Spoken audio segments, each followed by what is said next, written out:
धर्मशास्त्र आम्हाला असं सांगतं की या मृत्यू लोकापासून स्वर्गापर्यंत जे अंतर आहे ते किलोमीटर या मापकामध्ये आम्हाला हिंदू धर्मशास्त्रानं 99 लाख किलोमीटर सांगण्यात आलेलं आहे। आणि स्वर्गातून आलेले मृतांना या देहाती जो देह पंचमहाभूत आणि 12 तत्व असं एकूण 17 तत्वांचा बनलेला आहे, या देहातील प्राण गेल्यानंतर या देहातील ती 17 तत्व स्वर्गापर्यंत पोहोचण्याचा जो कालखंड आहे तो आम्हाला स्कंद क्रमांक 7 गरुड पुराण अन्वये आम्हाला खऱ्या अर्थानं 4 घटिकांचा सांगितलेला आहे। आता घटिका हे प्रकरण जर आपल्याला समजून घ्यायचं असेल तर पहिल्यांदा आपल्याला गणितशास्त्राचा अभ्यास करावा लागेल, कारण गणितशास्त्रामध्ये घटिका नावाचे एक स्वतंत्र प्रकरण आहे। आणि एक घटिका म्हणजे गणितशास्त्र अन्वये आम्हाला 24 मिनिटांचा कालखंड सांगण्यात आलेला आहे। मग स्वर्गातून आलेले मृतांना या देहातील 17 तत्व या देहापासून विलग करून स्वर्गापर्यंत नेण्याचा कालखंड किती घटिकांचा आहे? बोलत सदा 4 घटिकांचा। आणि एक घटिका म्हणजे 24 मिनिट, मग 24 गुणिले 4 किती झाले? 96 मिनिट। आणि हिंदू धर्मशास्त्र स्कंद क्रमांक 7 गरुड पुराणाचं सांगतं ती चेतना स्वर्गापर्यंत पोहोचल्यानंतर व्हेरिफिकेशन होऊन पुन्हा तात्काळ त्याच घरी माघारी येण्याचा जो कालखंड आहे तोही आम्हाला धर्मशास्त्रानं 4 घटिकांचा सांगितलेला आहे। मग आता खऱ्या अर्थानं ही 96 मिनिट आणि पुन्हा तात्काळ परावर्तित होणारे 96 मिनिट, 96 अधिक 96 म्हणजे घटिका यंत्रानुसार 192 मिनिटांचा कालखंड म्हणजे 3.25 तासांचा कालखंड या देहातील प्राण गेल्यानंतर ती चेतना स्वर्गापर्यंत पोहोचणार आणि पुन्हा माघारी येण्यासाठी लागतात। म्हणून हिंदू धर्मशास्त्र असं सांगतं की या मृत्यू लोकामध्ये या देहातील प्राण गेल्यानंतर पुढच्या 3.5 तासापर्यंत या देहाला अग्निदाह देता येत नाही। मग महाराज आता विषय निघालाच आहे तर आपण तो सर पूर्णत्वाने समजून घेऊया। त्यानंतर हा देह आंघोळीला बाहेर घेतला जातो आणि आंघोळ झाल्यानंतर जाणकार मंडळी आपण जर बारकाईनं पाहिलं तर आपल्याकडे कमरेला उपप्रावरण बांधलं जातं, ज्याला संस्कृत मध्ये शब्द आहे उपप्रावरण, ज्याला आपण आपल्या जुन्नर तालुक्याच्या मातीमध्ये उपर्ण असं म्हणतो। आणि ते उपर्ण कमरेला बांधल्यानंतर तुम्ही जर इकडे पूर्वेकडे नांदेड हिंगोली या परिसरात गेलात तर त्या ठिकाणी त्या उपरण्याच्या उजव्या बाजूला पुरी भाजीचा नैवेद्य बांधला जातो। आपण जर अलीकडे परभणी गंगाखेड या परिसरामध्ये आलो त्या ठिकाणी ज्वारी बांधली जाते। आपण जर इकडे मलकापूर बुलढाणा जालना परिसरामध्ये गेलो त्या ठिकाणी बाजरीची भाकरी बांधली जाते।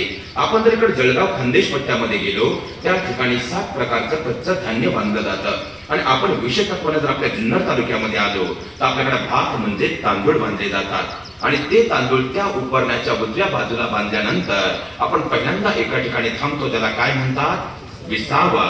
खरं तर तो नसतो विसावा, खांदेकरांना खांदे बदलायला 2 मिनिटं वेळ मिळावा म्हणून असतो तो विसावा। पण याच विसाव्यावरती जाणकार मंडळी आपण जर बारकाईनं पाहिलं तर कमरेला बांधलेलं उपप्रावरण म्हणजे उपरण्यातील भात म्हणजे जे तांदूळ आहे त्यातले अर्धे तांदूळ आपण त्या विसाव्याच्या ओट्यावर तर्पित म्हणजेच अर्पित करत असतो आणि राहिलेले अर्धे तांदूळ आपण पुढे स्मशानभूमीत नेत असतो। मग महाराज पिढ्याने वर्षानुवर्ष आम्ही हेच पाहत आलोय, मग याचं खरं तर काही धर्मशास्त्रीय कारण आहे का? याचं काही धर्मसम्मत कारण आहे का? नक्कीच आहे। काय कारण आहे तर हिंदू धर्मशास्त्र आम्हाला सांगतं की 84 लक्ष योनीमधून या मृत्यूलोकामध्ये हा देह या मृत्यूलोकात प्राप्त झाल्यानंतर या देहाला या मृत्यूलोकामध्ये 2 अन्वये आपलं जीवन जगावं लागतं। एक म्हणजे प्रापंचिक जीवन आहे आणि दुसरं म्हणजे परमार्थिक जीवन आहे। मग या मृत्यूलोकामध्ये प्रपंचात आम्ही जे काही कमवलंय ते आम्ही विसाव्याच्या ओट्याच्या मागे म्हणजे आमच्या मागच्या पिढ्यांना ठेवून जात असतो आणि परमार्थिक क्षेत्रात या मृत्यूलोकात जे काही कमवलंय ते अंश रूपानं आम्ही आमच्या सोबत पुढे घेत असतो। आणि भात म्हणजे तांदूळ हे आपल्या प्रपंचाचे प्रतीक आहे, म्हणून तर विसाव्याच्या ओट्याचे मी तांदूळ तर्पित करतो तेव्हा आपण फक्त तांदूळ तर्पित करत नाही तर त्या आधारित त्या जीवाचा या मृत्यूलोकातील जे प्रापंचिक प्रवास आहे तो आपण मागच्या पिढ्यांना ठेवून जात असतो। पण लक्षात ठेवा महाराज, ही फक्त विसाव्याच्या ओट्यावर होणारी एक क्रिया किंवा प्रक्रिया नाही तर हिंदू धर्मशास्त्राचं सांगतं त्या आधारे या मृत्यूलोकामध्ये या देहाचं पहिलं श्राद्ध पूर्ण होतं, ज्याला गरुड पुराणामध्ये शब्द आहे अमान्न श्राद्ध। आता अमान्य या शब्दाचा मराठी व्याकरणमालेतून आपण विग्रह केला तर आम म्हणजे कच्च आणि अन्न म्हणजे धान्य, म्हणजे कच्च्या धान्य आधारे या मृत्यू लोकामध्ये या देहाचं जे पहिलं श्राद्ध पूर्ण होतं ते 20व्या ओट्यावर पूर्ण होतं. ज्याला धर्मशास्त्रामध्ये शब्द आहे अमान्य श्राद्ध. आता मोजत चला, तिथून आपण स्मशानभूमीत आल्यानंतर जाणकार मंडळी आपल्या पुण्य पावन तीर्थक्षेत्र बेल्लाच्या मातीमध्ये हे सांगण्याचं जाणीवपूर्वक कारण यासाठी आहे, कारण हिंदू धर्मशास्त्र असं सांगतं की ज्या वेळेस या देहाला अग्निदाह दिला जातो तेव्हा तो देह राहत नाही, ती चिता राहत नाही, तिचं एका यज्ञात रूपांतर होतं. आणि यज्ञ हा नेहमी शास्त्रसंमतच व्हायला हवा. म्हणून आजपासून आपल्या बेल्ली या गावामध्ये यापुढे एक नवीन सुरुवात झाली पाहिजे. जर आईचा देह असेल तर ज्या ठिकाणी आपल्याला काष्ट म्हणजे लाकडांचं सरण रचायचं आहे त्या जागेवर पहिल्यांदा हळदीचं स्वस्तिक काढलं पाहिजे. आणि जर वडिलांचा देह असेल तर ज्या ठिकाणी आपल्याला काष्ट म्हणजे लाकडांचं सरण रचायचं आहे त्या जागेवर पहिल्यांदा कुंकवाचं स्वस्तिक काढलं पाहिजे. कारण स्वस्तिक काढल्याशिवाय हिंदू धर्मशास्त्र कोणत्याही यज्ञाला परवानगी देत नाही. म्हणून यापुढे लक्षात ठेवा, जर आईचा देह असेल तर हळदीचं आणि वडिलांचा देह असेल तर कुंकवाचं स्वस्तिक काढलं पाहिजे. ते स्वस्तिक काढल्यानंतर आपल्याकडे काष्ट म्हणजे लाकडांचं सरण रचलं जातं. आणि ते झाल्यानंतर जाणकार मंडळी आपल्याकडे मुखामध्ये जल देण्याचा प्रघात आहे, ज्याला आपण धर्मशास्त्र आधारे उदक तर्पण श्राद्ध किंवा जलतर्पण श्राद्ध असं म्हणतो. आता पुन्हा जाणकार मंडळी, माझा तुम्हाला आज एक प्रश्न आहे. त्या ठिकाणी मुखामध्ये जल देण्यासाठी हंडा चालतो का, कळशी चालते का, चमचा चालतो का? जगातली एकमेव अशी जागा जिथं कोणत्याही प्रकारचा चमचा चालत समजलं, त्याला समजलं. मग लक्षात घ्या, त्या ठिकाणी वापर कशाचा होतो? अंगठ्याचा. अंगठ्याचाच का? त्यासाठी आम्हाला हिंदू धर्मशास्त्रातील स्वतंत्र विभाग असणार हस्तरेखाशास्त्र समजून घेणं अत्यंत गरजेचं आहे. आणि हस्तरेखाशास्त्र आधारे जर पाहिलं तर अंगठा आणि तर्जनीच्या मध्ये जो स्पेस म्हणजे जागा आहे, ही जागा आम्हाला पितृस्थानाची जागा सांगण्यात आलेली आहे. मग बँकेच्या पासबुकवरची सही असू द्या, हक्कसोडचा कागद असू द्या किंवा लोकसभेची निवडणूक असू द्या, कशाचा वापर आहे? अंगठ्याचा. तसे प्रत्येक बोटात शास्त्र आहे महाराज. या बोटाचा वापर कुठं होतो? सामान्यपणे व्यवहारामध्ये दूरची व्यक्ती दर्शवण्यासाठी आपण सामान्यपणे व्यवहारात या बोटाचा वापर करतो. आता या सगळ्या बोटांमध्ये पाहिलं तर बाबा हे सगळ्यात मोठं बोट आहे. आणि आपल्या आजूबाजूला आपण जर नीट निरखून पाहिलं तर मोठी लोक नेहमी घासली जातात. हेही दात घासायला उपयोगी पडत होतं. कोल्गेट ब्रश लावून त्यांना राजीनामा दिला. या बोटाला अनामिका असं म्हणतात. अनामिका या शब्दाचा मराठी व्याकरणशास्त्रामध्ये अर्थ होतो त्याला कुठलंही नाव नाही. या बोटाचा वापर कुठे होतो? गंध लावण्यासाठी. कारण कितीही प्रयत्न करा महाराज, या बोटाचा दुसरीकडे कुठेच वापर होऊ शकत नाही. म्हणून शेवटी याचा वापर कुठे ठरलाय? गंध लावण्यासाठी. कारण सर आपल्याकडे पूर्वंपार काळापासून एक पद्धत चालत आली, जी नोट कुठे चालत नाही, ते एकदम मंदिराच्या दानपेटीत नाही तर महाराजांच्या पाकिटात चालते. राहिली शेवटी करंगळी. करंगळीचा वापर कुठे होतो? त्यासाठी आम्हाला हिंदू धर्मशास्त्रातील विवाह संस्कार समजून घेणं अत्यंत गरजेचं आहे. आणि विवाह संस्कारामध्ये महिला मंडळ आपल्याकडे जी सप्तपदी होते, ही सप्तपदी घेत असताना हात पकडला जातो की करंगळी पकडली जाते. करंगळी म्हणजे 7 जन्माचं फरक नातं जोडतंय, तिला करंगळी असं म्हणतात. आणि 7 जन्माचं रक्ताचं नातं स्मशानात जल देऊन जोडतो, त्याला अंगठा असं म्हणतात. म्हणून हिंदू धर्मशास्त्र स्कंद क्रमांक 7 गरुड पुराण अन्वये विवाह संस्कारामध्ये करंगळीला आणि अंत्यसंस्कारामध्ये अंगठ्याला हिंदू धर्मशास्त्रानं अनन्यसाधारण महत्व दिलंय. हा विषय त्याचा फार मोठा आहे, पण आज आपल्याला दशपिंड विधी समजून घ्यायचा.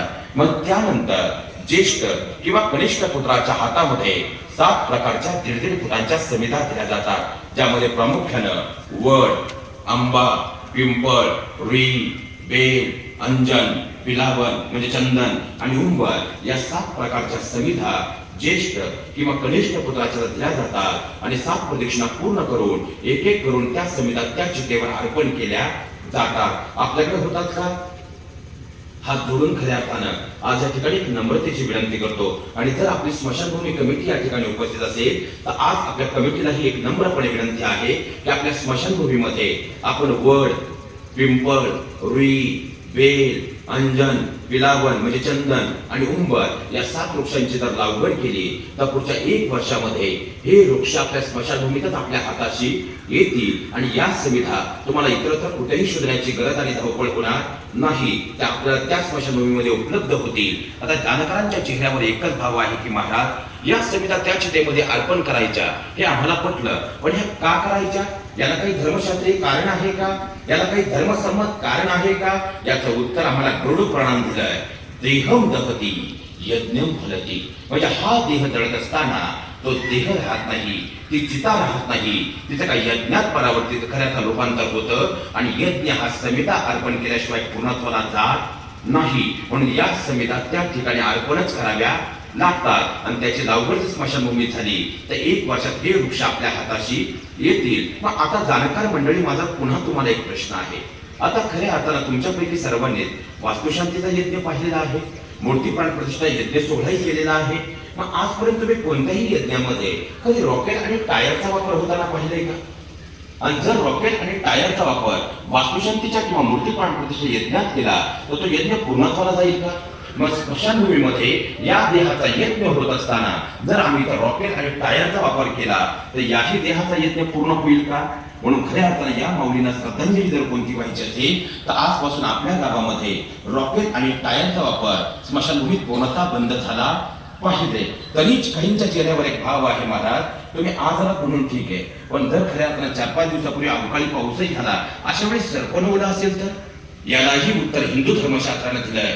सरपण कितीही ओला असू द्या, पण हिंदू धर्मशास्त्राचं सांगतं की 10 किलो भीमसेनी कापूर, 10 किलो शुद्ध गावरान गाईचं तूप ते मिळणं आता अवघड आहे. म्हणून वनस्पती तुपही चालेल. 40 किलो जाड मोठं मीठ आणि गोवरे असतील तर सरपण कितीही जरी ओला असेल तरी अग्नी प्रज्वलित झाल्याशिवाय राहत नाही. म्हणून खऱ्या अर्थानं रॉकेट आणि टायरचा वापर हा पूर्णतः बंद झाला पाहिजे.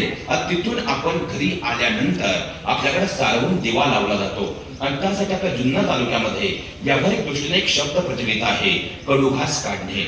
त्याला खऱ्या अर्थानं धर्मशास्त्रामध्ये शब्द आहे अन्नवयीन श्राद्ध. अन्नवयीन श्राद्ध झालं की दुसऱ्या दिवशी असतं ते म्हणजे ब्रह्मवयीन श्राद्ध. तिसऱ्या दिवशी जे आपण हस्ती जमा करतो त्याला धर्मशास्त्रामध्ये शब्द आहे हस्त संचयन श्राद्ध. त्यानंतर आपण नाशिकला जाऊन खऱ्या अर्थानं पाहिला गेलं तो जो यज्ञ करतो त्याला धर्मशास्त्रामध्ये शब्द आहे केशर्पण श्राद्ध. त्यानंतर येतं ते नाभीपूर्वक श्राद्ध, त्यानंतर येतं ते प्रेमपूर्वक श्राद्ध, त्यानंतर येतं ते हृदयपूर्वक श्राद्ध आणि मग 10व्या दिवशी येतं ते म्हणजे दशपिंड श्राद्ध.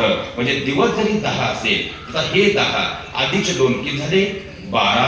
म्हणजे दिवस क्रमांक जरी 10 असेल तर हिंदू धर्मशास्त्रातील स्कंद क्रमांक 7 गरुड पुराण अन्वये हे 12व्या क्रमांकाचं श्राद्ध म्हणजे दशपिंड विधी आहे. आणि त्या दशपिंड विधीमध्ये जर पाहिलं तर आपल्याकडे 3 पिंड बनवली जातात. आता इथं पुन्हा 2-3 गोष्टी फार महत्वाच्या आहेत आणि आज जाणीवपूर्वक सांगण्याचं कारण असं आहे की गेल्या 4 ते 5 वर्षापासून आपल्या जुन्नर तालुक्यामध्ये खऱ्या अर्थानं पितृदोष नावाचं एक फार मोठं वादळ उभं ठाकलंय.